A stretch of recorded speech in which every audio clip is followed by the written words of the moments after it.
Magandang araw sa inyo, mga kapuso at kaibigan ng ating channel.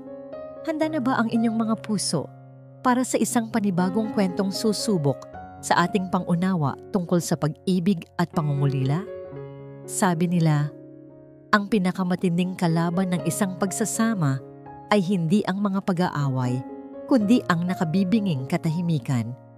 Paano kung ang katahimikang iyon ang magtulak sa isang pusong uhaw sa pagmamahal na humanap ng lunas sa pinakamaling paraan? Ang mamahaling chandelier sa itaas ng hapagkainan ay nagbibigay ng malamlam, ngunit eleganteng liwanag sa buong silid. Kumikinang ang mga kubyertos na pilak sa tabi ng pinggang porselana, at ang amoy ng bagong lutong steak at red wine ay banayad na lumulutang sa hangin. Perpekto ang lahat. Maganda, marangya. Maliban sa isang bagay, ang katahimikan. Para kay Dr. Liwayway Vargas, ang katahimikang bumabalot sa Villa Tahimik Araw ay parang isang makapal na kumot na unti-unting pumapatay sa kanyang kaluluwa. Tanging ang marahang tunog ng kanyang pagnguya at ang malayong tiktak ng grandiosong orasan sa sala ang maririnig. Sa kanyang harapan, ang isa pang set ng plato at kubyertos ay nananatiling malinis at hindi nagagalaw.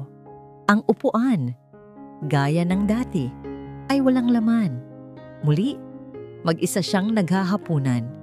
Isinubo niya ang isang maliit na piraso ng karne, ngunit tila wala itong lasa. Ang bawat gabi ay ganito na lamang. Isang magandang eksena mula sa isang pelikula tungkol sa isang malungkot na reyna sa kanyang palasyo. Mayroon siyang lahat ng material na bagay na maaaring hilingin ng isang babae, ngunit ang puso niya ay tila isang tuyong balon na matagal nang walang tubig. Biglang tumunog ang kanyang telepono sa ibabaw ng mesa. Napatingin siya sa screen.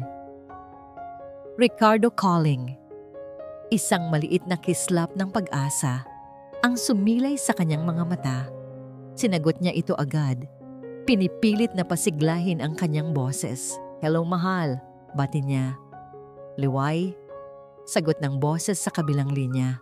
Diresto, walang emosyon, parang nakikipag-usap sa isang kliyente. Tumawag lang ako para sabihing hindi ako makakauwi para sa hapunan. May bigla ang meeting kasama ang mga investors. Huwag mo na akong hintayin. Nawala ang kislap sa mga mata ni Liwayway, napalitan ng pamilyar na kirot ng pagkabigo. Ganoon ba? Sige. Mag-iingat ka. Okay. Bye. At ganoon lang.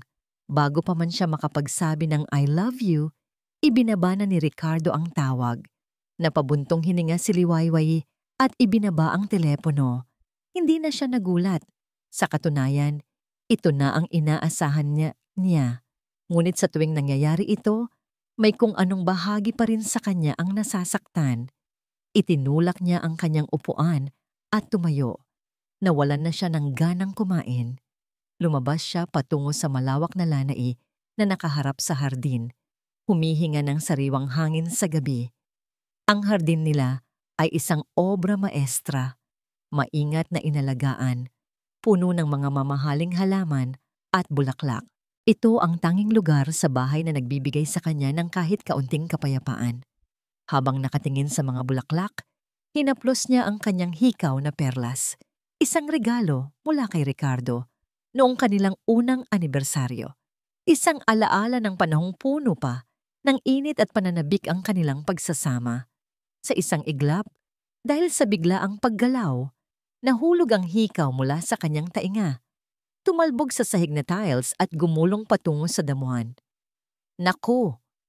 Bulong niya sa sarili. Agad na yumuko para hanapin ito. Kinapa niya ang madilim na damuhan, ngunit hindi niya makita ang maliit na perlas. May hinahanap po kayo, doktora? Isang boses ng lalaki, malalim at magalang, ang bumasag sa katahimikan. Napalingon si Liwayway at nakita ang bago nilang hardinero. Si Sinag, napapalapit. Suot pa rin ito ang kanyang damit pantrabaho. Bahagyang basa ng pawis ang noo. Sa kanyang edad na 24, Kitang-kita ang lakas at sigla sa kanyang pangangatawan. Oo. Yung hikaw ko. Nahulog! Sagot ni Liwayway, medyo nahihiya. Lumapit si Sinag at inilabas ang kanyang sariling telepono. Binuksan ang flashlight nito. Itinutok niya ang liwanag sa damuhan. Pagkatapos ng ilang sandali, sinabi niya, "Ito po ba?" Sa ilalim ng isang dahon ng rosas, kumikinang ang maliit na perlas. Ngumiti si Liwayway. "Oo, iyan nga. Salamat." Yumuko si Sinag para kunin ito. Nang iabot niya ito kay Liwayway, ang kanilang mga daliri ay nagdikit sa isang saglit. Isang kuryente, biglaan at hindi inaasahan, ang gumapang sa braso ni Liwayway. Napatingin siya sa mga mata ni Sinag. Hindi iyon ang tingin ng isang empleyado sa kanyang amo. Mayroong kakaibang init sa mga iyon, isang uri ng pag-aalala na may kasamang paghanga. Isang tingin na matagal nang hindi niya nakikita mula sa kanyang asawa. Nagkatitigan sila ng ilang segundo. Isang sandaling tila huminto ang pag-ikot ng mundo. Si Liwayway ang unang umiwas ng tingin. Pakiramdam niya ay biglang uminit ang kanyang mga pisngi. "Salamat ulit, Sinag," sabi niya. Inilalagay ang hikaw sa kanyang palad. "Walang anuman po, doktora," sagot ni Sinag. Isang maliit na ngiti ang sumilay sa kanyang mga labi. Pumasok si Liwayway sa loob ng bahay. Ngunit kahit na nakatalikod na siya, ramdam pa rin niya ang mga mata ni Sinag na nakasunod sa kanya. Mula sa bintana ng sala, hindi niya napigilang sumilip. Nandoon pa rin si Sinag. Inaayos ang kanyang mga gamit, gumagalaw ng may tiwala at lakas. Pinanood niya ang pagtulo ng pawis sa kanyang leeg, ang pag-igting ng kanyang mga braso habang binubuhat ang isang sako ng lupa. Mayroon siyang buhay, mayroon siyang sigla, mga bagay na matagal nang nawala kay Liwayway. Gabi na. Nakahiga si Liwayway sa kanilang malawak at malamig na kama. Nagbabasa ng libro ngunit hindi naman naiintindihan ang mga salita. Ang isip niya ay lumilipad pabalik sa hardin, sa init ng mga daliri ni Sinag, sa lalim ng kanyang mga titig. Biglang umilaw ang screen ng kanyang telepono sa tabi ng kama. Isang text message mula sa isang hindi rehistradong numero. Dahan-dahan niya itong binuksan. Nag-aakalang baka si Ricardo. Ngunit hindi. Ang mensahe ay simple at maikli. "Magandang gabi po, doktora. Ingat po kayo palagi." Alam na alam ni Liwayway kung kanino galing ang mensahe.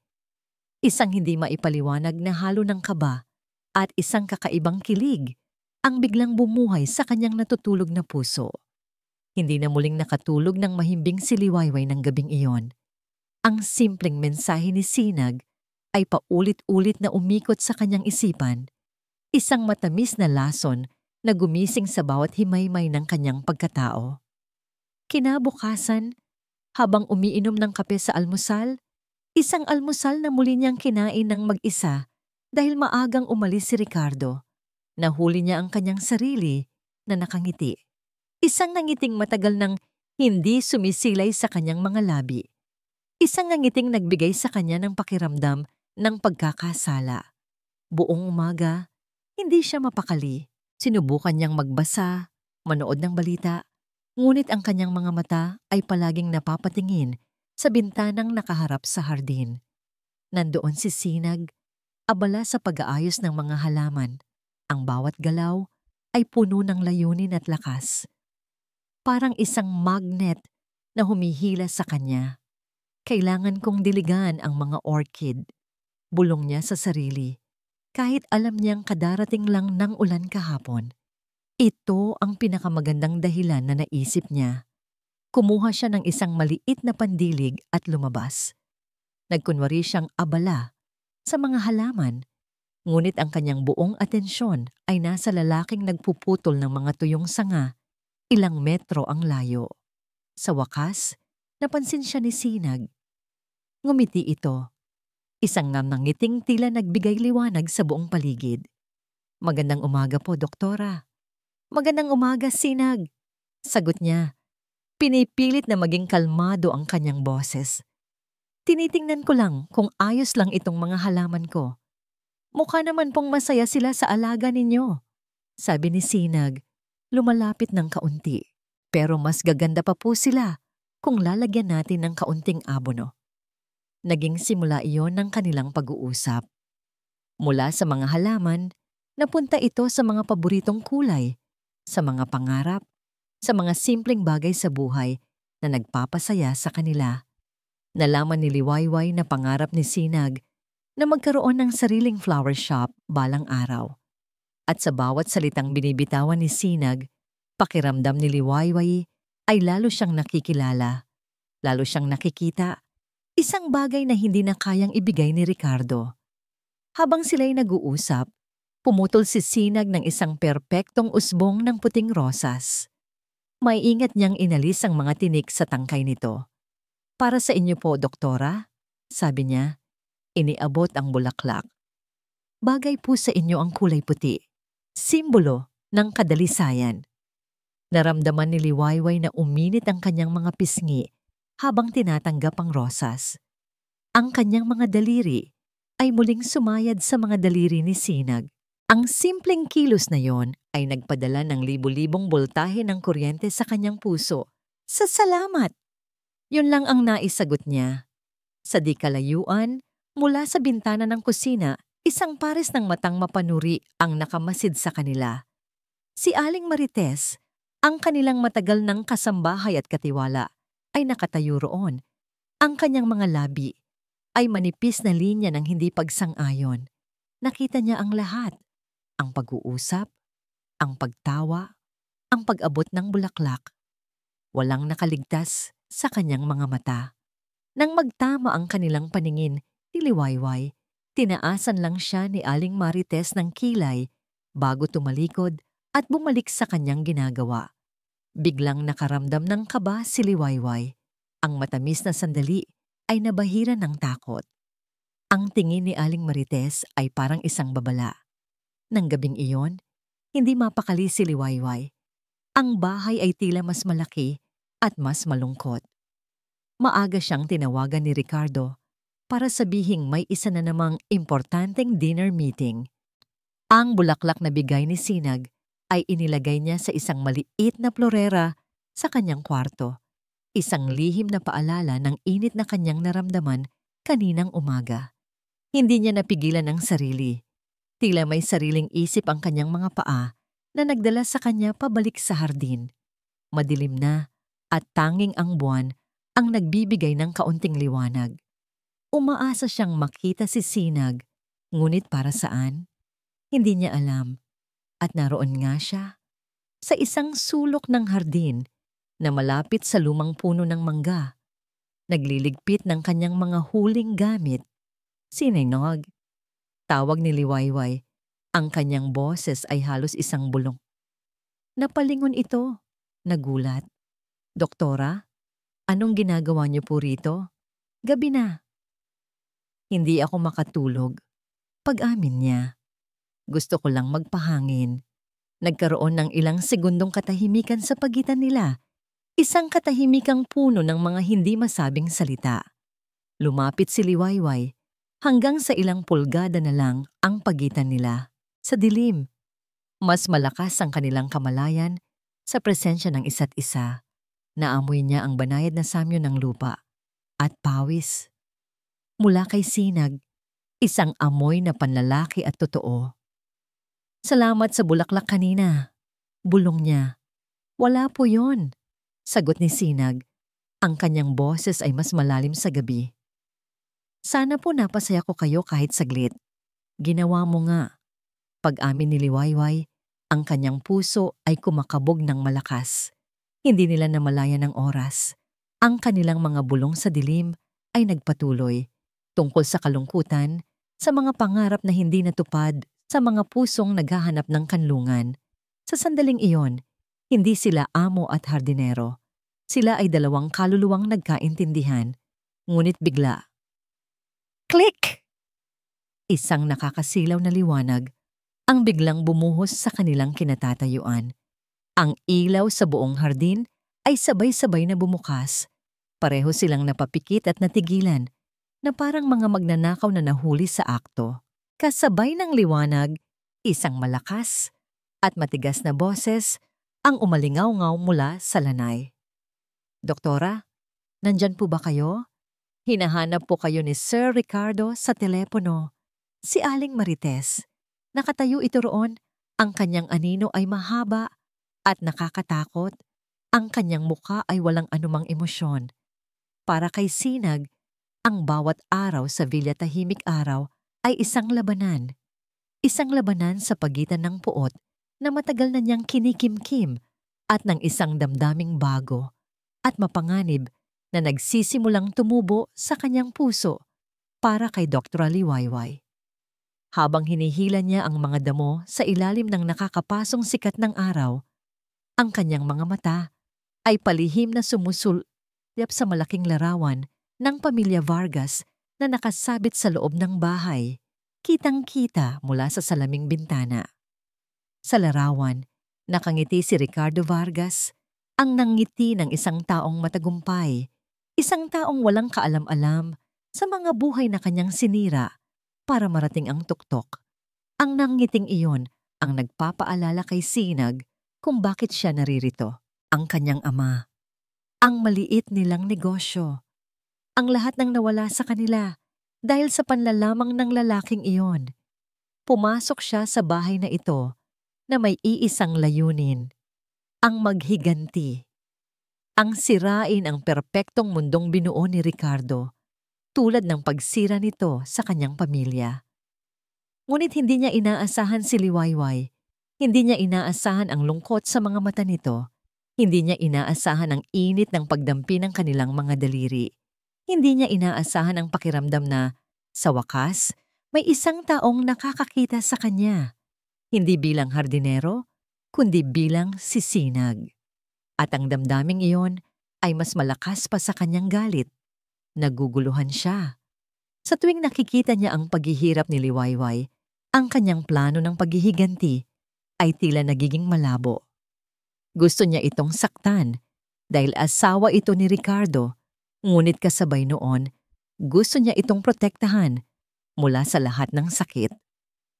Isang hapon, inanunsyo ni Aling Marites na aalis si Ricardo para sa isang business trip sa Cebu, 3 araw. Para kay Sinag, ang balitang iyon ay dapat sanang isang oportunidad, ngunit ang tanging naramdaman niya ay ang pag-aalala para kay Liwayway.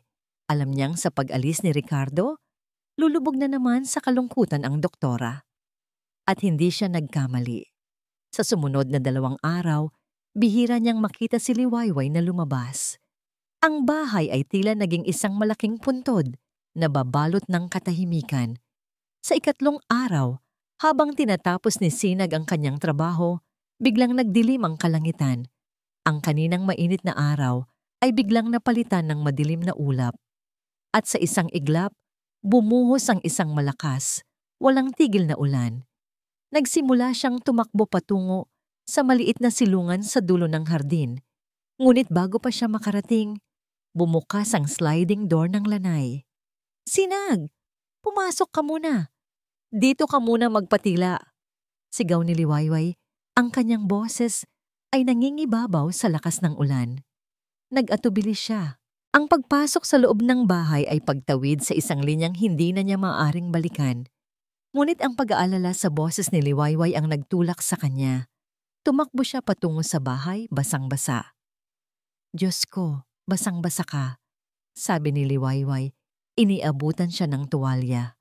"Maupo ka muna." Ang sala ay malawak at malamig. Amoy mamahaling pabango at lumang libro. Ang lahat ay nasa perpektong ayos, ngunit ang ganda ng paligid ay kabaligtaran ng itsura ng babaeng nasa harap niya.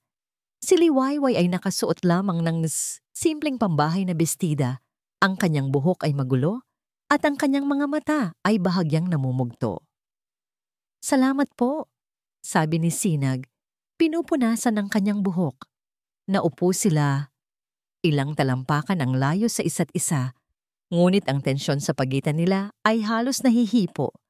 Tanging ang patak ng ulan sa labas ang maririnig. "Ayos ka lang ba, doktora?" Mahinang tanong ni Sinag. Hindi agad sumagot si Liwayway. Yumuko ito at nakita ni Sinag ang pagtulo ng isang butil ng luha mula sa mga mata nito. At isa pa, hanggang sa hindi na niya napigilan ang tahimik na pag-iyak.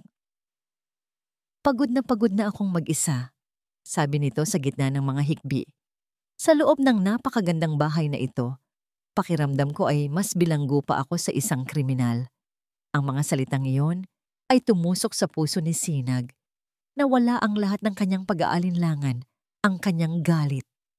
Ang tanging nakikita niya ay isang babaeng nasasaktan na nangangailangan ng karamay. Lumapit siya, dahan-dahan, at umupo sa tabi nito. Walang salitang namutawi sa kanyang bibig. Itinaas niya lang ang kanyang kamay at marahang hinaplos ang likod nito. Sa pagdampi ng kanyang palad, bahagyang nagulat si Liwayway, ngunit hindi ito umiwas. Sa halip, lalo itong napahikbi na parang isang dam na sa wakas ay bumigay. Inangat ni Liwayway ang kanyang mukha, ang kanyang mga mata ay puno ng luha at kalungkutan. Nagtama ang kanilang mga paningin. Nakita ni Sinag ang kanyang sarili sa mga matang yon. Isang hardinero, isang estranghero. Ngunit nakita rin niya ang isang pagkilala, isang pangangailangan. At sa sandaling iyon, hindi na niya napigilan ang sarili. Dahan-dahan niyang inilapit ang kanyang mukha. Hinawakan niya ang pisngi nito. Pinunasan ng kanyang hinlalaki ang mga luha. Ang paghinga nila ay nagsalubong. At pagkatapos, ang kanilang mga labi ay naglapat. Ang halik ay nagsimula ng marahan, isang pagsubok, isang tanong. Ngunit nang tumugon si Liwayway, nang maramdaman niya ang init at pananabik sa mga labi nito, ang halik ay naging mapusok. Puno ng lahat ng kanilang pinigilang damdamin, ng kalungkutan, ng pangungulila, ng ipinagbabawal na pagnanasa. Itinulak nila ang isa't isa palayo.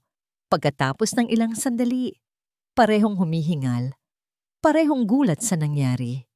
Mali ito, bulong ni Liwayway, ngunit ang kanyang mga mata ay nagsasabi ng iba. Alam ko, sagot ni Sinag, ngunit hindi na nila kayang bumalik. Ang linya ay natawid na. Muli, naglapat ang kanilang mga labi.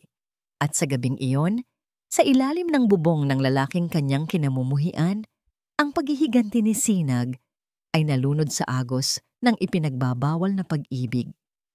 Ang pagtataksil ay naganap. Kinaumagahan. Bago pa man sumikat ang araw, dahan-dahang umalis si Sinag. Ang bawat hakbang palayo sa bahay ay isang halo ng matamis na alaala at mapait na pagsisisi. Nang makarating siya sa gate, isang itim na sasakyan ang biglang huminto sa kanyang harapan. Bumukas ang bintana. Si Ricardo Vargas. Nakangiti ito ng malapad. Mukhang masaya at walang anumang alalahanin. Mas maaga siyang umuwi ng isang araw. Sa kanyang mga kamay, may hawak itong isang malaking buke ng mga rosas. Nang makita ni Liwayway si Ricardo na nakatayo sa may pinto, may hawak na bouquet ng rosas, pakiramdam niya ay huminto sa pagtibok ang kanyang puso. Ang amoy ng pabango ni Sinag na naiwan sa silid ay tila biglang naging usok na nakakasakal. Ang bawat sulok ng bahay na naging saksi sa kanilang pagtataksil ay tila sumisigaw ng kanyang kasalanan. Mahal, ang aga mo yata. Pilit niyang pinasigla ang kanyang boses. Lumapit ito para kuhanin ang mga bulaklak at humalik sa pisngi nito. Ang labi ni Ricardo ay malamig. Namiss kita. Tinapos ko agad ang trabaho para makauwi. Sagot ni Ricardo, isang nangiti ang nasa kanyang labi, ngunit hindi ito umabot sa kanyang mga mata. May kakaiba sa mga mata ni Ricardo, isang bagay na hindi pa nakikita ni Liwayway dati. Malamig, mapanuri, na para bang kaya nitong basahin ang bawat lihim na itinatago ng kanyang kaluluwa. Ang almusal ng umagang yon ang pinakamahaba at pinakanakakakabang almusal sa buong buhay ni Liwayway. Ang bawat pagnguya, ang bawat pag-inom niya ng kape, ay tila isang malakas na ingay sa nakabibinging katahimikan.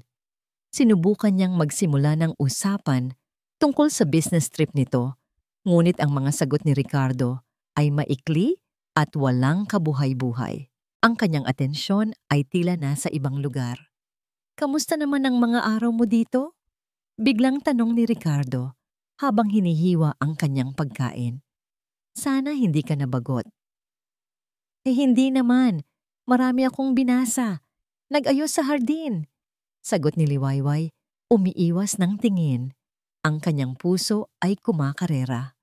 "Sa hardin?" Ulit ni Ricardo, itinigil ang paghiwa.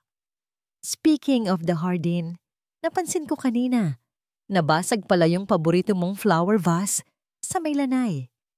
Naramdaman ni Liwayway na nanlamig ang kanyang buong katawan. Ang vase. Sa gitna ng kanilang pagnanasa kagabi, hindi nila namalayang natabig pala iyon.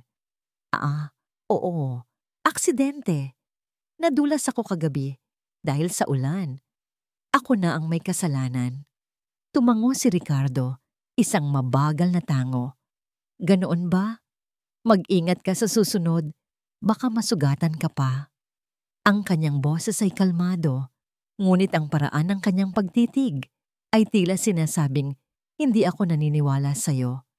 Pagkatapos ng almusal, umakyat si Ricardo para maligo at magbihis. Sinamantala ni Liwayway ang pagkakataong yon para ayusin ang mga gamit nito.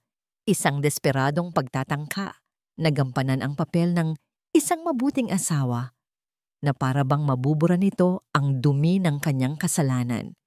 Habang inaayos niya ang suit na isinuot nito sa biyahe, may isang papel na nahulog mula sa bulsa ng Amerikana. Isang resibo. Kinuha niya ito. Iniisip na baka resibo lang ito ng hotel, ngunit hindi. Ang resibo ay mula sa isang kumpanyang hindi pamilyar sa kanya. Veritas Consulting and Investigation Services. Nakadetalye doon ang isang malaking halaga para sa professional consultation. Investigation services? Biglang nagbago ang takbo ng isip ni Liwayway. Ang takot ay napalitan ng pagdududa. Si Ricardo ba ay may itinatago? Siya ba ang may ibang babae, kaya kumuha ito ng konsultasyon? O baka naman may problema sa negosyo? Ang ideyang baka si Ricardo rin ay may kasalanan ay nagbigay sa kanya ng isang kakatwang pakiramdam ng ginhawa at lalong pag-aalala. Ibinulsa niya ang resibo. Ang kanyang isip ay gulong-gulo. Bumaba siya at naabutan niya si Ricardo. Nakausap si Aling Marites sa may kusina. Sila ay nagbubulungan at bigla silang tumahimik nang makita siya. "Ano yon?" tanong ni Liwayway, sinusubukang maging kaswal. "Wala po, doktora." Mabilis na sagot ni Aling Marites, hindi makatingin sa kanya ng diretsyo. "Sinasabi ko lang po kay Sir na tila may nakita akong malaking daga sa hardin kagabi. Maingay po kasi. Isang daga." Alam ni Liwayway na hindi daga ang tinutukoy ni Aling Marites. Ito ay isang patutsada, isang babala na nakatanim na sa isip ni Ricardo. Nakita niya ang bahagyang pagbabago sa ekspresyon ng kanyang asawa, isang saglit na pag-igting ng panga. Ang buong araw ay lumipas na parang isang masamang panaginip.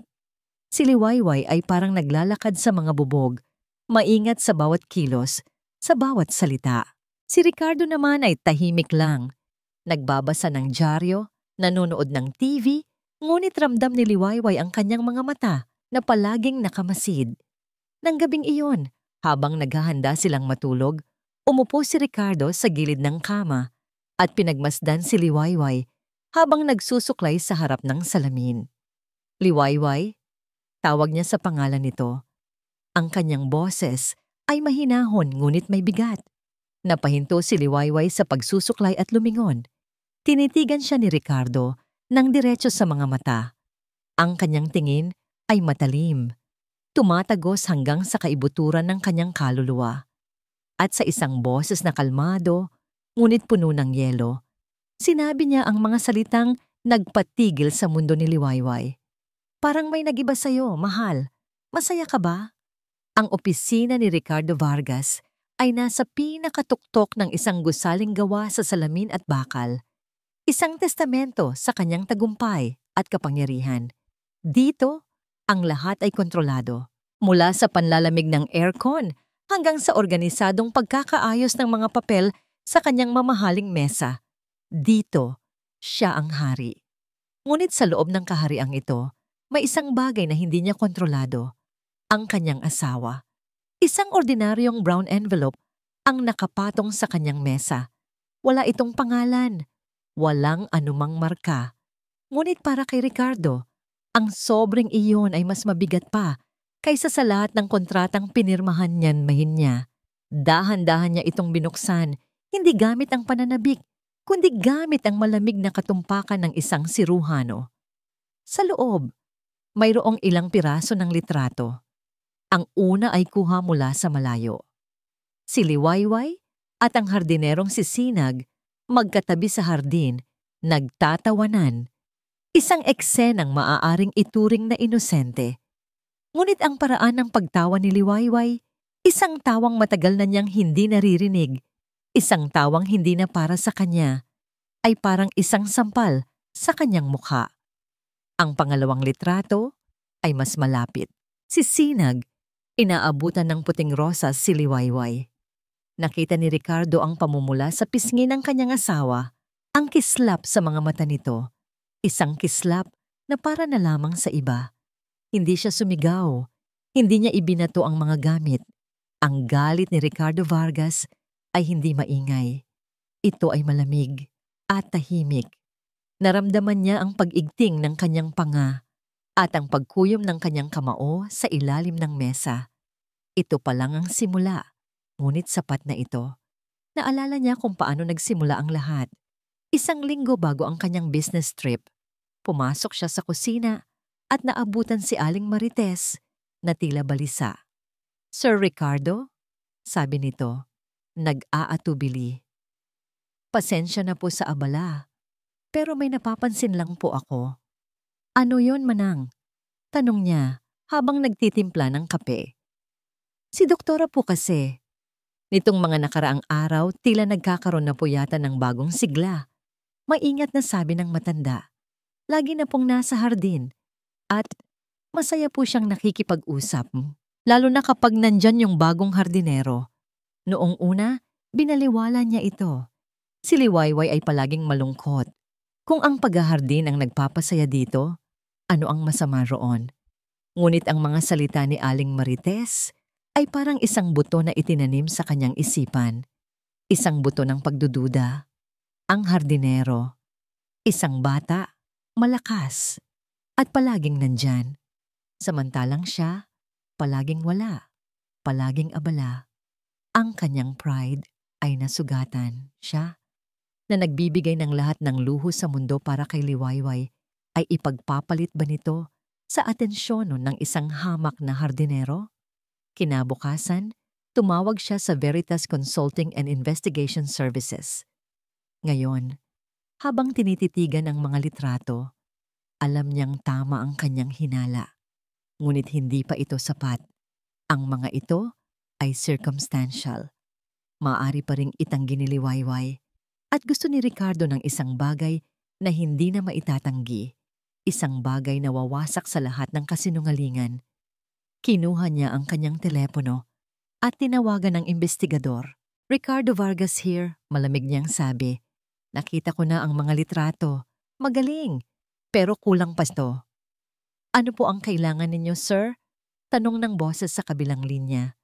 "Kailangan ko ng patunay na hindi ko pwedeng itanggi," mariing sabi ni Ricardo. "Isang bagay na malinaw. Isang bagay na hindi nila maipagkakaila. Sundan niyo sila. Bawat galaw. Gusto kong malaman ang lahat." Pagkatapos ng tawag, sumandal siya sa kanyang upuan at ipinikit ang mga mata. Sa isang sulok ng kanyang opisina ay nakatayo ang kanilang wedding picture. Siya at si Liwayway, masaya, puno ng pag-asa. Ang Liwayway sa larawan ay ibang-iba sa Liwayway Nakasama niya sa bahay ang babaeng may malungkot na mga mata at lalong iba sa liwayway na nasa mga litrato ng investigador, ang babaeng may kislap sa mata para sa ibang lalaki. May bahagi sa kanya na nasasaktan, nalulungkot sa pagkawala ng kanilang pagmamahalan. Ngunit ang bahaging iyon ay mabilis na natabunan ng mas malakas na emosyon. Galit. Galit dahil sa pagtataksil. At determinasyon. Determinasyong ilabas ang lahat ng katotohanan, anuman ang maging kapalit. Hindi na ito tungkol sa pag-ibig. Ito ay tungkol sa pagkuha ng kontrol. Biglang tumunog ang kanyang telepono. Isang hindi pamilyar na numero. Ang private line ng investigador. Sinagot niya ito agad. "Sir," sabi ng boses, may bahid ng pananabik. "May bago po akong kuha. Ngayon-ngayon lang." Napaayos ng upo si Ricardo. "Ano yon?" "Hindi na po sa hardin. Nasa labas na sila." Naramdaman ni Ricardo ang pagbilis ng tibok ng kanyang puso. "Sir, may bago po akong kuha. Sa kapihan sa dapit hapon." Ang pagkuyom ng kamao ni Ricardo ay lalong humigpit. Ang kanyang mga buko ay namuti. Ang kapihan na yon, isang maliit at pribadong lugar. Perpekto para sa isang lihim na tagpuan. "Ipadala mo sa akin ngayon din," utos niya. Ang kanyang boses ay naging isang mapanganib na bulong. Lahat. Ang kapihan sa dapit hapon ay isang maliit at tahimik na lugar, nakatago sa isang eskinita na malayo sa mata ng mga tsismosa. Ang amoy ng bagong timplang kape at cinnamon ay bumabalot sa hangin, lumilikha ng isang pakiramdam ng init at kaligtasan. Dito, sa kanilang paboritong sulok, sa unang pagkakataon, naramdaman ni Sinag na normal ang lahat. Sa kanyang harapan, si Liwayway ay tumatawa habang ikinukwento ang isang nakakatuwang pasyente. Ang tunog ng kanyang halakhak ay musika sa pandinig ni Sinag. Sa liwanag ng hapon na tumatagos sa bintana, mas lalong lumitaw ang ganda nito.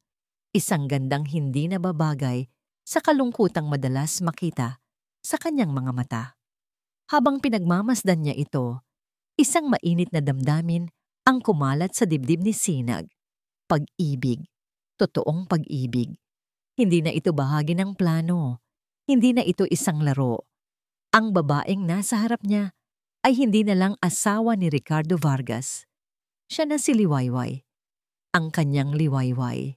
Ang lalim naman yata ng iniisip mo. Puna ni Liwayway na nagpabalik sa kanya sa kasalukuyan. Ngumiti si Sinag. "Wala naman. Iniisip ko lang kung gaano kakasaya ngayon." Ang nangiti ni Liwayway ay bahagyang nawala. "Masaya ako kapag kasama kita." Ang mga salitang yon ay dapat sanang maging matamis. Ngunit para kay Sinag, ang mga ito ay may kasamang kirot. Dahil habang pinagmamasdan niya ang ngiti ni Liwayway, isang ibang imahe ang biglang sumulpot sa kanyang isipan. Ang mukha ng kanyang amang umiiyak. Flashback. 5 taon na ang nakalipas. Ang kanilang maliit na bahay ay puno ng sigawan. Si Sinag, na noon ay 19 anyos pa lamang, ay nakatayo sa isang sulok. Walang magawa, kundi ang manood. Ang kanyang ama, isang mabait at masipag na tao, ay nakaluhod sa sahig. Ang kanyang mga balikat ay nanginginig. Sa kanyang paligid ay nagkalat ang mga papel. Mga papeles ng utang, notice of foreclosure, mga dokumento ng negosyong kanilang ipinundar sa loob ng 20 taon. "Niloko niya tayo, Elena." Sigaw ng kanyang ama sa kanyang ina. "Pinagkatiwalaan ko siya. Si Ricardo Vargas, kinuha niya ang lahat." Ang pangalang iyon, Ricardo Vargas. Isang kasosyo na nangako ng ginto ngunit nag-iwan ng abo. Ginamit nito ang kanilang maliit na kumpanya para makakuha ng mas malaking kontrata. At nang makuha na ang gusto, bigla itong umatras. Iniiwan ang pamilya ni Sinag na baon sa utang at kahihiyan. Nakita ni Sinag kung paano unti-unting nawalan ng buhay ang kanyang ama. Mula sa isang taong puno ng pangarap, naging isa itong anino na puno ng pait. At sa gabi, bago ito tuluyang bawian ng buhay dahil sa atake sa puso, may ibinulong ito sa kanya.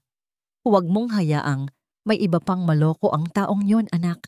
Ipaglaban mo ang tama. Iyon ang naging sumpang binitbit ni Sinag. Iyon ang naging apoy na nagtulak sa kanya na hanapin ang pamilya Vargas. Pagkatapos ng kanilang tagpuan sa kapihan, umuwi si Sinag sa kanyang maliit at simpleng nirerentahang kakwarto. Ang kaibahan nito sa karangyaan ng Villa Tahimik Araw ay isang malupit na paalala ng agwat ng kanilang mundo. Humiga siya sa kanyang kama, pagod hindi dahil sa trabaho, kundi dahil sa bigat ng kanyang nararamdaman. Biglang tumunog ang kanyang telepono. Nanay calling. Huminga siya ng malalim bago sumagot. "Nay, kamusta po?" "Ayos lang, anak." Sagot ng mahinang boses sa kabilang linya, may kasamang ubo. Ang kanyang ina ay matagal nang may sakit sa baga. "Ikaw ang kamusta? Kamusta na ang lakad mo dyan?" Alam ni Sinag ang tinutukoy nito, ang kanilang plano. "Okay lang po, Nay. Ginagawa ko po ang lahat." Sagot niya. Ngunit ang mga salita ay parang kasinungalingan sa kanyang bibig.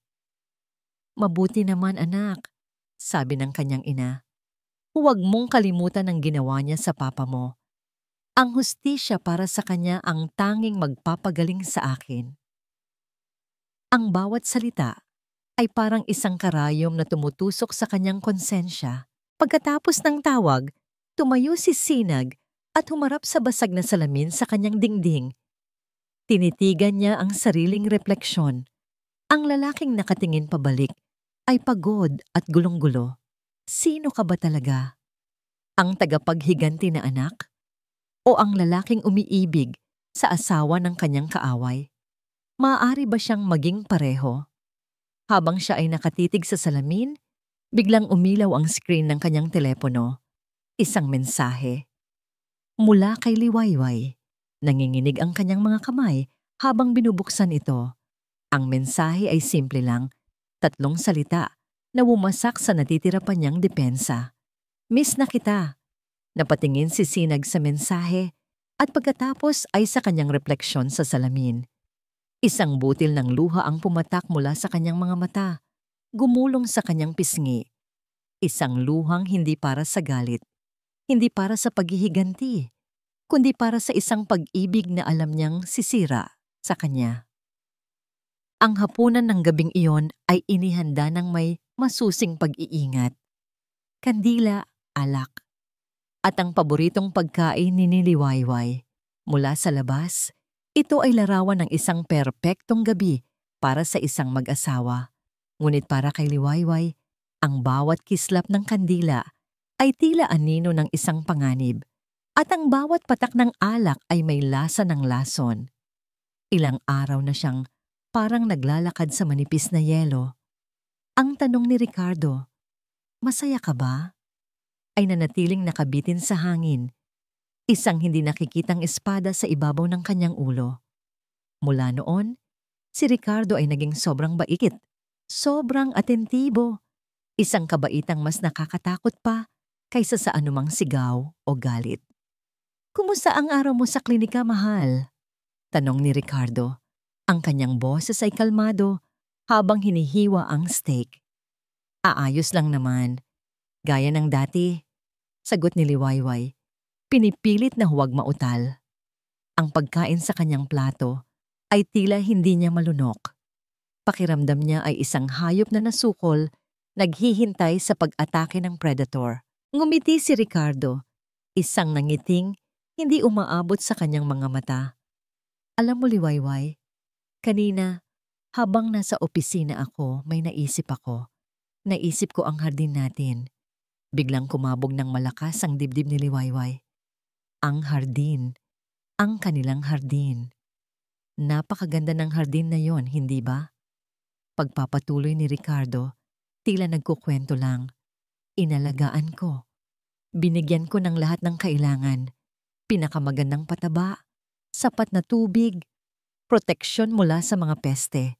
Ginawa kong paraiso." Tumangulang si Liwayway, hindi makapagsalita. Alam niyang hindi lang hardin ang tinutukoy nito. Ang may-ari ng hardin ay madalas wala, sabi ni Ricardo. Itinigil ang pagkain at tinitigan siya ng diretso. Abala siya sa pagtatrabaho para mapanatiling maganda ang paraiso. Pero sa kanyang pagkawala, may isang ahas na gumapang papasok. Nanlamig ang mga kamay ni Liwayway. Ang hangin sa silid ay tila biglang naubos. Isang ahas. Ulit ni Ricardo, ang kanyang boses ay mababa at puno ng diin. Mapanokso, makamandag. Tahimik lang itong pumasok at sinira ang pinakamagandang bulaklak sa hardin. Tumingin siya sa mga mata ni Liwayway, ang paborito ng may-ari. Ricardo? Ano bang sinasabi mo? Pilit na tanong ni Liwayway. Ang kanyang boses ay nanginginig. Hindi sumagot si Ricardo. Sa halip marahan niyang pinunasan ng table napkin ang kanyang bibig. Pagkatapos, may kinuha siya mula sa bulsa ng kanyang coat. Hindi ito malaki. Isang maliit, makintab na piraso ng papel. Dahan-dahan, na parang isang ritual, inilapag niya ito sa gitna ng makintab na lamesa at itinulak niya ito papalapit kay Liwayway. Nakatitig lang si Liwayway sa likod ng papel. Ayaw niyang tingnan dahil alam niya sa kaibuturan ng kanyang kaluluwa na sa pagbaliktad niya nito, guguho na ang lahat. Ngunit ang mga mata ni Ricardo ay nakatutok sa kanya, nag-uutos, naghihintay. Nanginginig ang kanyang mga kamay habang inaabot ang papel. Binaliktad niya ito. Ang kanyang hininga ay naputol. Ang buong mundo niya ay gumuho sa isang iglap. Iyon ay isang litrato, malinaw na malinaw. Kuha mula sa isang anggulong hindi nila nakikita. Sila ni Sinag, nakaupo sa kapihan sa dapit hapon, at sa ibabaw ng mesa ang kanilang mga kamay ay magkahawak, magkapit-bisig. Isang imahe ng pagiging malapit, isang imahe ng pagtataksil. Walang salitang lumabas sa bibig ni Liwayway. Ang lahat ng kanyang kasinungalingan, lahat ng kanyang pag-iingat, ay nawalan ng saysay. Nahuli na siya. Inangat niya ang kanyang tingin mula sa litrato patungo sa mukha ng kanyang asawa. Ang kalmadong maskara ni Ricardo ay unti-unting nawala at napalitan ng isang bagay na mas nakakatakot. Isang malamig, mapanuyang ngiti. Isang ngiti ng tagumpay. Ito pa lang ang simula, Liwayway, sabi ni Ricardo. Ang kanyang boses ay isang bulong na puno ng yelo at pagbabanta. Aalamin ko ang lahat. Ang mga sumunod na araw ay naging isang pribadong impyerno para kay Liwayway.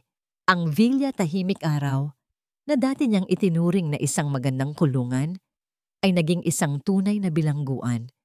Si Ricardo ang naging warden at siya ang bilanggo. Hindi na siya kinakausap ni Ricardo. Ang dating nakabibinging katahimikan ay napalitan ng isang bigat na halos hindi niya kayang dalhin. Ang bawat kilos niya ay tila binabantayan. Ang bawat paghinga niya ay tila sinusukat. Ang unang senyales ng paghihigpit ay nangyari sa isang department store. Habang sinusubukang bayaran ang ilang simpleng gamit, ang kanyang credit card ay tinanggihan. At isa pa. At isa pa. Lahat. Napahiya siya sa harap ng kahera at ng mahabang pila ng mga tao. Nang tawagan niya ang bangko, isang malamig na boses ang nagsabi sa kanya na ang lahat ng kanyang supplementary cards ay kinansela sa utos ng primary card holder. Si Ricardo. Pag-uwi niya, nanginginig sa galit at kahihiyan, hinarap niya ito sa sala. Bakit mo ginawa yon? Sigaw niya. Ang kanyang pagtitimpi ay tuluyan nang nawala. Bakit mo kinansela ang mga card ko? Si Ricardo, na kalmadong nagbabasa ng papeles, ay dahan-dahang ibinaba ang kanyang binabasa. Tumingin ito sa kanya na para bang isa siyang asong tumatahol. Bakit? Kailangan mo ba ng pera para makipagkita sa hardinero mo? Tanong nito, ang bawat salita ay parang sampal. Huwag kang mag-alala. Ang lahat ng kailangan mo, pagkain, bubong, ay nandito. Hindi mo na kailangang lumabas. Ang kanyang mga salita ay nagpatigil kay Liwayway. Kinokontrol na nito ang lahat, ang kanyang pera, ang kanyang kalayaan. Ngunit ang gabi ng pagtutuos ay hindi pa tapos. Sa katunayan, nagsisimula pa lang ito. Isang gabi, pag-uwi niya mula sa klinika, ang tanging lugar na hindi pa nito kinokontrol, naabutan niya si Ricardo sa sala, naghihintay. Sa ibabaw ng mamahaling center table, nakakalat hindi lang isa, kundi 2 dosenang litrato. Mga litratong kuha sa hardin, mga litratong kuha sa kapihan, at ang pinakamasakit sa lahat, isang malabong litrato na kuha sa bintana na nagpapakita ng anino ng 2 taong magkayakap sa loob ng sala. Ang gabi ng pag-ulan, ang gabi ng pagtataksil. Ano pa ang gusto mong malaman, Ricardo? Sabi ni Liwayway, ang kanyang boses ay basag. Sumusuko na. Aminado na ako. Nagkamali ako. Ano pa? Ngumisi si Ricardo. Isang ngising puno ng pait. Akala mo ba tungkol lang ito sa'yo? Akala mo ba ang pagtataksil mo lang ang problema dito? Nagkakamali ka. Kumuha ito ng isa pang brown folder, isang folder na hindi pa niya nakikita, at ibinato ito sa paanan niya. Buksan mo. Nanginginig ang mga kamay ni Liwayway habang pinupulot ang folder. Ang laman nito ay hindi mga litrato, kundi mga dokumento. Research, background check. Pangalan, Sinag Ramos, ama. Antonio Ramos, na mayapa na.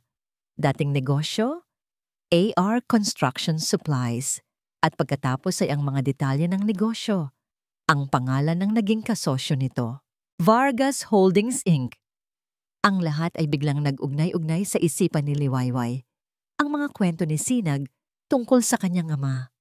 Ang pait sa kanyang boses kapag napag-uusapan ang nakaraan.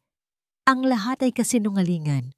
O, mas masahol pa, isang kalahating katotohanan na binaluktot para sa isang masamang layunin. Nakikita mo na, sabi ni Ricardo, ang kanyang boses ay puno ng tagumpay. Hindi ka lang naghahanap ng aliw, Liwayway. Nagpapasok ka ng kalaban sa sarili nating pamamahay. Ang lalaking pinagkatiwalaan mo, ang lalaking minahal mo, ang tanging gusto niya ay sirain ako. Sirain tayo. Umiling si Liwayway. Ayaw maniwala. Hindi totoo yan. Hindi totoo. Sa unang pagkakataon, sumigaw si Ricardo.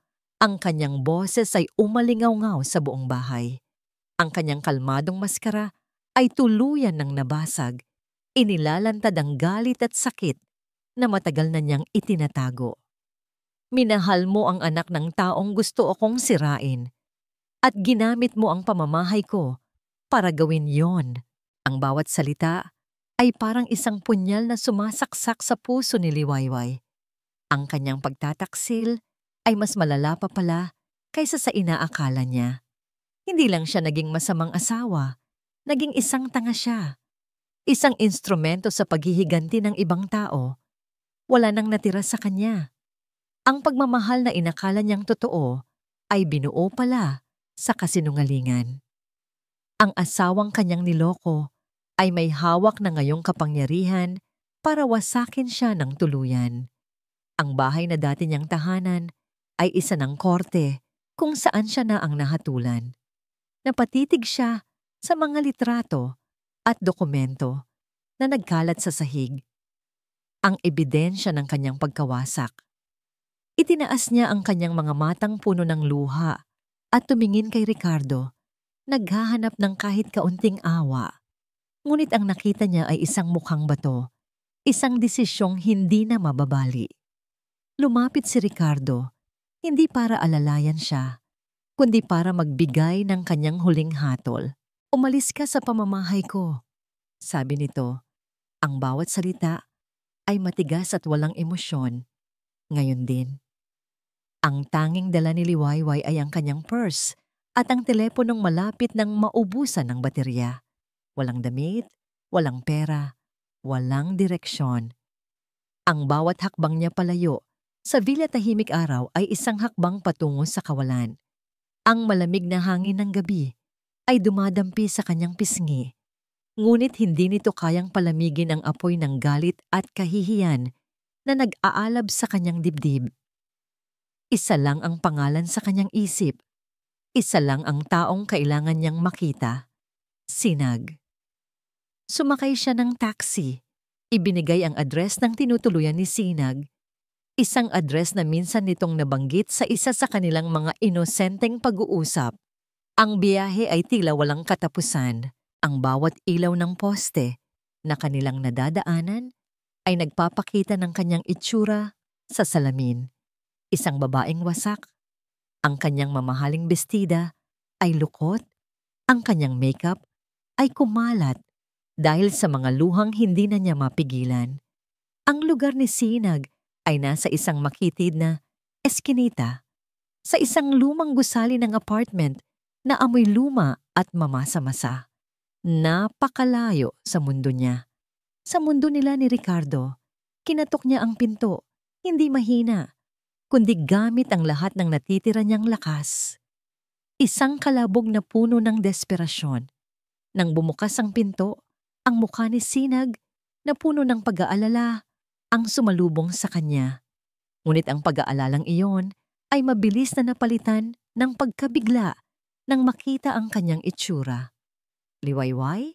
Anong nangyari? Tanong nito. Hahawakan sana siya sa braso. Ngunit mabilis na umatras si Liwayway na para bang ang pagdampi ni Sinag ay isang apoy na makakapaso sa kanya. Huwag, sabi niya. Ang kanyang boses ay nanginginig sa pinaghalong pighati at galit. Huwag na huwag mo akong hahawakan. Pumasok siya sa loob ng maliit na kwarto. Tinulak ito ng bahagya. Ang espasyo ay simple lang, halos walang gamit. Ngunit sa isang maliit na mesa sa sulok, nakita niya ang isang bagay na nagpakulo sa kanyang dugo. Isang lumang litrato ng isang lalaki. Ang kanyang ama. Sigurado siya. At sa tabi nito ay mga papeles na mukhang pamilyar, mga papeles ng negosyo. Bakit? Tanong ni Liwayway. Ang kanyang boses ay halos isang bulong. Bakit mo ginawa sa akin to? Hindi agad nakasagot si Sinag. Ang kanyang mukha ay nagpapakita ng pagkakasala. Liwayway, magpapaliwanag ako. Magpapaliwanag? Tumawa si Liwayway, isang tawang walang saya, puno ng sakit. Lahat ng ito, ang mga ngiti mo, ang mga bulaklak, ang mga kwento mo, lahat ba yon kasama sa plano? Kasama ba sa paghihiganti mo kay Ricardo? Itinuro niya ang dibdib. Ginamit mo lang ba ako? Ang tanong ay parang isang espadang tumusok sa pagitan nilang dalawa. Nakita ni Liwayway ang sakit sa mga mata ni Sinag. Isang sakit na totoo. Hindi, mariing sabi ni Sinag, lumalapit sa kanya. Sa simula, oo. Iyon ang plano. Pumasok ako sa bahay ninyo na puno ng galit. Gusto kong iparamdam kay Ricardo ang sakit na ipinaramdam niya sa pamilya ko. At ako ang ginawa mong paraan? Pero nagbago ang lahat nang makilala kita. Sigaw ni Sinag. Ang kanyang boses ay puno ng pait. Nakita ko ang lungkot sa mga mata mo. Narinig ko ang sakit sa bawat salita mo. Nakalimutan ko ang lahat ng galit ko, Liwayway, dahil minahal kita. Umiling si Liwayway. Ang mga luha ay muling bumuhos. Pagmamahal? Anong klaseng pagmamahal ang binuo sa kasinungalingan? Sinira mo ako, Sinag. Sinira mo ang buhay ko. At hindi ba't sira ka na bago pa ako dumating? Ganti ni Sinag. Ang kanyang boses ay puno na rin ng sakit. Hindi ba't matagal ka nang bilanggo sa bahay na yon? Binigyan kita ng buhay, Liwayway. Ipinadama ko sa'yo na mahalaga ka. Yun ba ang kasalanan ko? Ang kasalanan mo ay ang hindi pagsasabi ng totoo. Ang kanilang mga sigawan ay umalingaw-ngaw sa maliit na kwarto. Ang lahat ng kanilang mga lihim, lahat ng sakit, ay lumabas. Walang nang nagtatago. Ito na ang katotohanan sa lahat ng kapangitan nito. Totoo ang plano ko. Pag-amin ni Sinag, ang kanyang boses ay humina na, puno ng pagsisisi. Pero totoo rin na minahal kita. Maniwala ka sana. Bawat ngiti, bawat halik, lahat yon totoo para sa akin. Nakatitig lang si Liwayway sa kanya. Gusto niyang maniwala. Isang bahagi sa kanya ay desperadong gustong maniwala. Ngunit ang sakit ng panloloko ay masyadong malalim. Ang katotohanang siya ay naging isang kasangkapan sa laro ng dalawang lalaki ay masyadong mabigat. Dahan-dahan siyang umatras patungo sa pinto. Saan ka pupunta? Tanong ni Sinag. Ang kanyang boses ay puno ng takot. Hindi ko alam, sagot ni Liwayway. Binuksan ang pinto. Pero malayo sa'yo at malayo sa kanya. Tinalikuran niya si Sinag. Iniwan itong mag-isa sa gitna ng kwartong naging saksi sa kanyang pag-amin. Habang naglalakad siya palayo sa eskinita, ang malakas na ulan ay muling bumuhos na parang nakikidalamhati sa kanya. Nilalamon ng dilim ng gabi at ng lakas ng ulan, naglakad si Liwayway ng walang patutunguhan. Sa unang pagkakataon sa kanyang buhay, tunay siyang nag-iisa, na wala sa kanya ang lahat. Ang maliit na apartment ng kanyang matalik na kaibigang si Ana ay simple lang, ngunit ang init ng pagsalubong nito ay isang bagay na matagal nang kinalimutan ni Liwayway. Nakaupo siya sa sofa, hawak ang isang mainit na tasa ng tsa, habang nakabalot sa kanya ang isang makapal na kumot. Dito, sa wakas, huminto ang kanyang pag-iyak. Hindi ko na alam, bulong ni Liwayway. Ang kanyang boses ay paos. Wala na akong mukhang maihaharap. Isa akong masamang asawa. Isa akong tanga. Umupo si Ana sa tabi niya at hinawakan ang kanyang kamay. Hindi ka tanga, Liway. Nagkamali ka, oo. Pero hindi ka nag-iisa sa pagkakamaling yan. Ikinuwento ni Liwayway ang lahat. Ang kalungkutan, ang panlalamig ni Ricardo, ang pagdating ni Sinag, ang init na ipinadama nito, ang pagtataksil, at ang masakit na katotohanan sa likod ng lahat. Habang nagsasalita siya, unti-unti niyang naririnig ang sarili niyang mga salita. Nagsimula siyang makita ang mga bagay ng mas malinaw. Kasalanan ko. Pag-amin niya. Dapat kinausap ko si Ricardo. Dapat hinarap ko siya. Pero naduwag ako. Mas pinili ko ang madaling paraan, ang panandaliang lunas na bigay ni Sinag. Habang nag-iisa sa guest room ng gabing iyon, hindi niya napigilang buksan ang kanyang telepono. Binasa niya ang mga lumang mensahe mula kay Sinag. Kumain ka na po ba, doktora? Nakita ko po kayo kanina. Ang ganda niyo po lalo kapag nakangiti. Ingat po kayo palagi. Bawat mensahe ay isang maliit na saksak sa kanyang puso. Ang init na naramdaman niya noon ay napalitan na ng pait. Pag-ibig ba talaga iyon? O bahagi lang ng isang perpektong pag-arte? O baka naman pareho? Ang isiping minahal siya nito, kahit paano ay mas masakit pa. Sa kabilang dako ng syudad, si Ricardo Vargas ay nakaupo sa dilim ng kanyang malawak na sala. Ang Villa Tahimik Araw. Sa wakas, nakuha na niya ang katahimikang gusto niya. Walang nang asawang malungkot. Walang nang hardinerong traidor. Tahimik.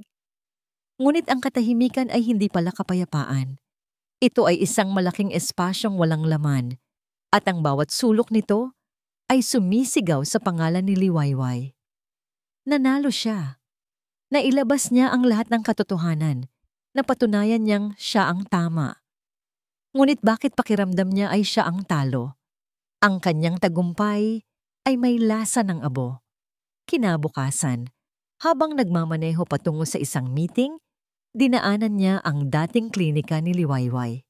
Sarado na ito. May malaking for rent na sign na nakasabit sa labas.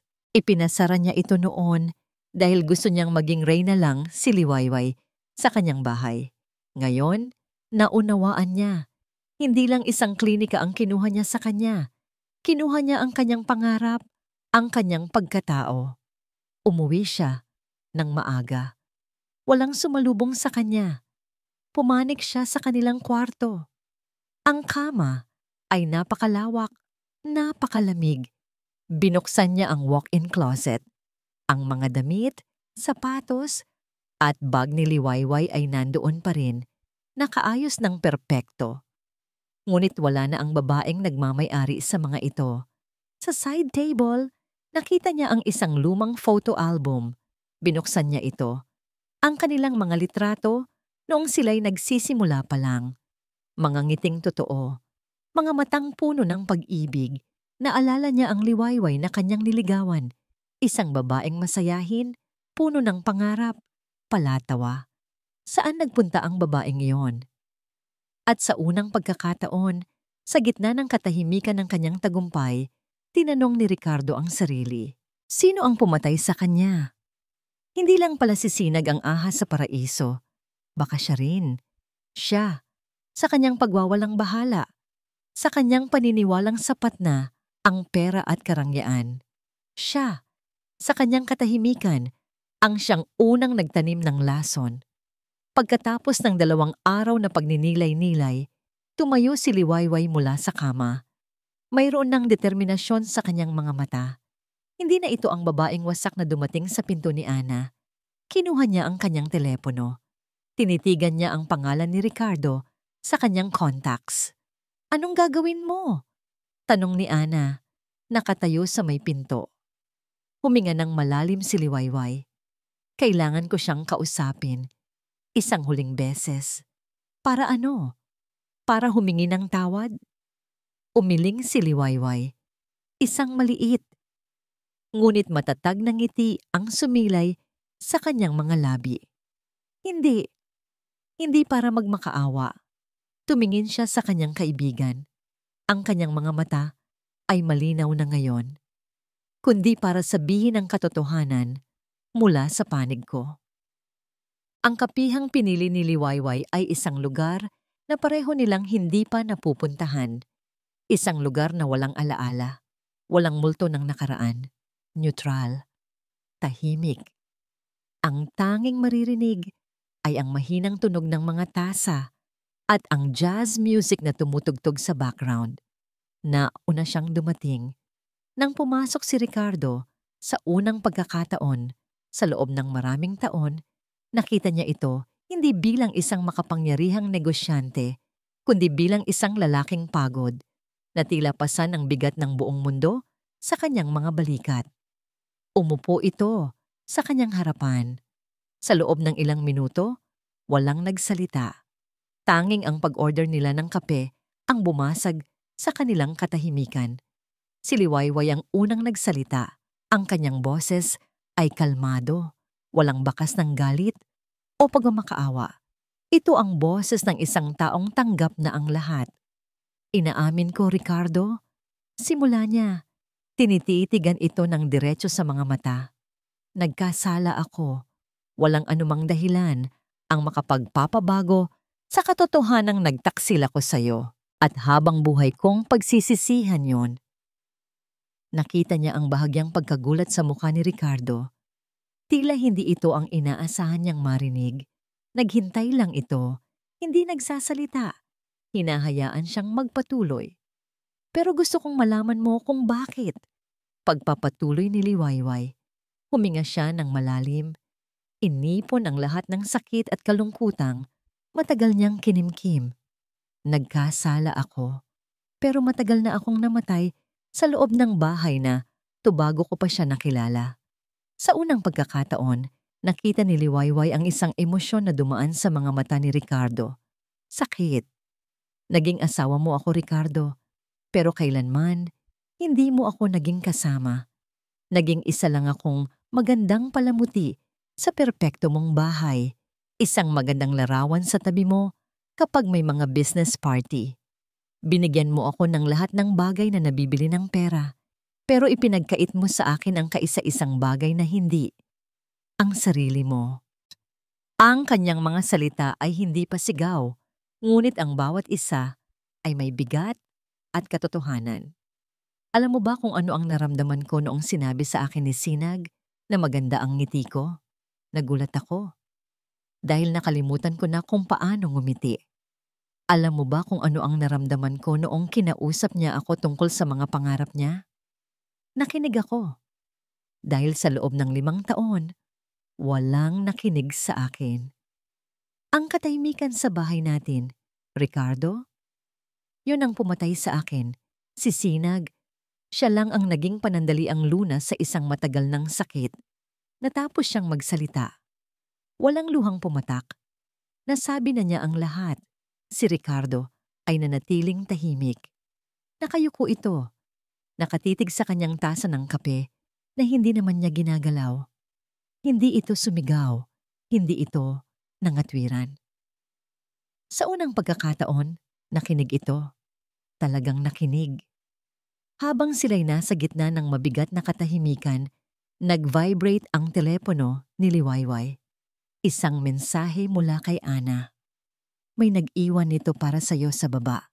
Pinadala ko na lang dyan sa guard ng kapihan. Nagpaalam siya sandali at kinuha ang isang puting sobre mula sa gardya. Ang sulat kamay sa labas ay pamilyar. Galing kay Sinag. Bumalik siya sa mesa at umupo. Tiningnan niya si Ricardo na tila nagtatanong kung ayos lang. Tumango lang ito, isang senyas na magpatuloy siya. Nanginginig ang kanyang mga kamay habang binubuksan ang liham. Liwayway, walang sapat na salita para humingi ng tawad. Pumasok ako sa buhay mo dala ang galit, pero aalis ako dala ang pagsisisi at isang pag-ibig na hindi ko inaasahan. Totoo ang lahat ng naramdaman ko para sa'yo. Ikaw ang nagturo sa akin na ang paghihiganti ay walang patutunguhan. Sana balang araw mapatawad mo ako. Aalis na ako ng syudad. Magsisimula ako muli, malayo dito. Sana ikaw din. Mag-ingat ka palagi. Sinag. Habang binabasa niya ang huling mga salita, isang luha ang pumatak mula sa kanyang mga mata, tumulo sa papel. Isang luhang hindi para sa pag-ibig, kundi para sa pagwawakas. Ang pagsasara ng isang kabanatang puno ng sakit at kasinungalingan. Pinunasan niya ito agad. Napanood ni Ricardo ang lahat. Ang pagbasa niya ng liham, ang pagpatak ng kanyang luha. Walang galit sa kanyang mukha. Tanging isang malalim na lungkot at pag-unawa. Pagkatapos ng ilang sandali, inangat ni Ricardo ang kanyang ulo at tinitigan siya. Ang kanyang mga mata ay puno ng mga tanong na hindi masabi. Ng mga taon ng pagsisising ngayon lang niya naramdaman. Ano na ang gagawin natin ngayon? Mahinang tanong niya. Isang tanong na walang madaling sagot. Nakabitin sa hangin sa pagitan nilang dalawa. Lumipas ang 6 na buwan. Ang amoy ng antiseptic at sabon ay ang unang bubungad sa sino mang papasok sa Liwayway Community Clinic. Maliit lang ang espasyo, hindi maikukumpara sa karangyaan ng dati niyang buhay. Ngunit para kay Dr. Liwayway Vargas, ang maliit na klinikang ito ay isang palasyo. Ang bawat gamit sa loob, mula sa lumang stethoscope hanggang sa mga poster tungkol sa kalusugan, ay kanya. Pinaghirapan niya. Salamat po talaga, doktora, sabi ng isang matandang babae. Ang kanyang nangiti ay nagpapakita ng mga kulubot sa mukha. Kung hindi po dahil sa inyo, hindi ko po malalaman kung paano alagaan ang alta presyon ko. Ngumiti si Liwayway, isang ngiting totoo at mainit. Walang anuman po, nanay. Basta't inumin niyo lang po ang gamot sa tamang oras at iwas-iwas na po sa matataba, ha? Tumawa ang matanda. Sa paglabas nito, huminga ng malalim si Liwayway. Pagod siya, pero isang masayang pagod. Dito, siya ay si Doktora Liwayway, hindi asawa ng isang mayamang negosyante, hindi isang babaeng nagtaksil. Dito, buo siya. 2 beses sa isang linggo, may isa pa siyang klinika na pinupuntahan. Isang maliit na opisina na may 2 komportableng upuan at isang taong laging nakangiti sa gitna. Ang kanilang marriage counselor. Sa una, ito ang pinakamahirap na oras sa kanyang linggo. Ang pag-upo sa tabi ni Ricardo, ang pilit na paghahanap ng mga salitang sasabihin ay parang isang parusa. Ngunit unti-unti, natututo sila. Natututong makinig, natututong magsalita tungkol sa sakit ng hindi naninisi. Ang mahalaga ay nandito kayo pareho ngayon, sabi ng kanilang counselor sa huli nilang sesyon. Ang pagtitiwala ay parang isang baso. Kapag nabasag, hindi na maibabalik sa dati. Ngunit maaari kayong gumawa ng bago gamit ang mga natutunan ninyo mula sa mga basag na piraso. Nakatira pa rin si Liwayway sa apartment ng kaibigan niya.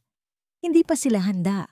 Baka kailanman ay hindi na sila maging handa na bumalik sa Villa Tahimik Araw. Ngunit may mga maliliit na pagbabago. Isang hapon, habang nag-aayos siya ng mga papeles sa kanyang klinika, may kumatok. Bumukas ang pinto at pumasok si Ricardo. Hindi siya nakasuot. Nakasuot lang ito ng simpleng polo shirt at maong. May dala itong 2 tasa ng kape mula sa paborito niyang kapihan. Akala ko baka kailangan mo nito? Sabi nito, medyo nahihiya. Iniabot ang isang tasa sa kanya.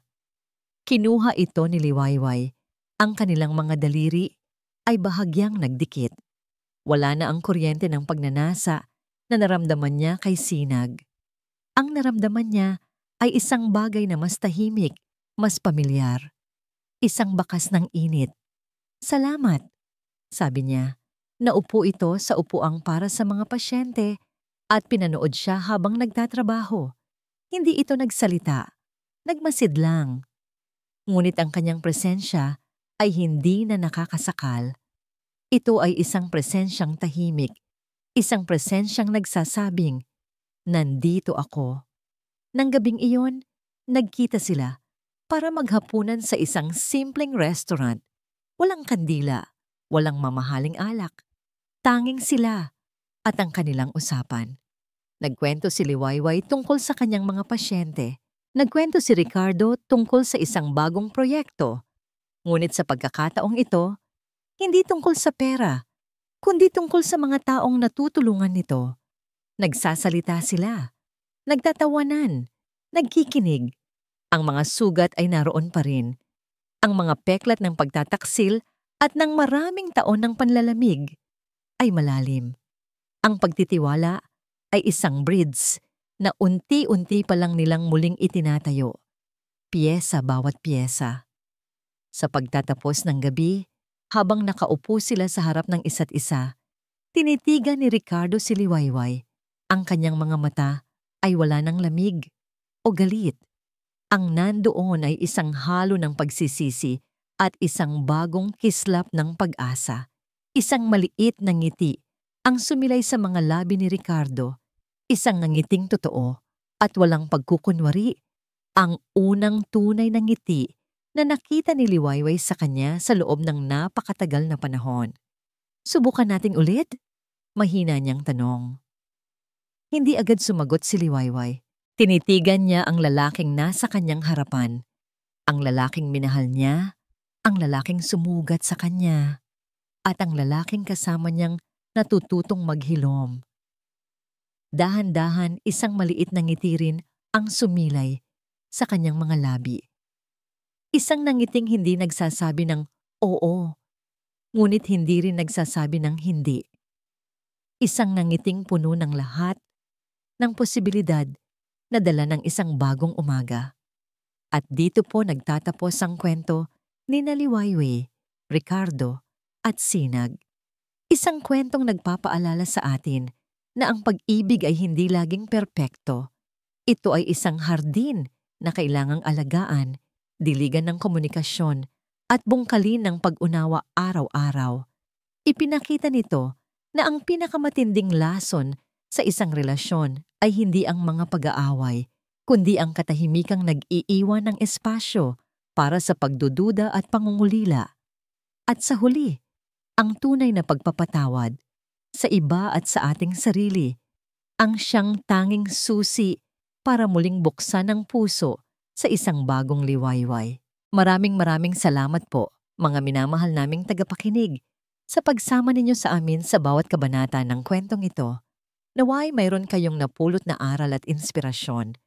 Ano po ang masasabi ninyo sa naging desisyon ni Liwayway? Sa tingin ninyo ba ay tama ang kanyang ginawa? At anong klaseng kwento naman po ang gusto ninyong mapakinggan sa susunod? I-comment lamang po sa ibaba. Ang inyong mga saloobin ay napakahalaga po sa amin. Hindi dito nagtatapos ang ating paglalakbay. Marami pa pong kwentong kasing ganda at mas puno ng aral dito sa aming channel. Kung nagustuhan nyo ang kwentong ito, i-like, i-share sa pamilya at mga kaibigan, at mag-subscribe na rin para lagi kayong updated sa mga susunod pa naming kwento. I-click niyo ang notification bell para kayo ang unang makarinig kapag may bago kaming upload. Pagpalain po kayo ng Panginoon, kayo at ang inyong buong pamilya. Hanggang sa muli.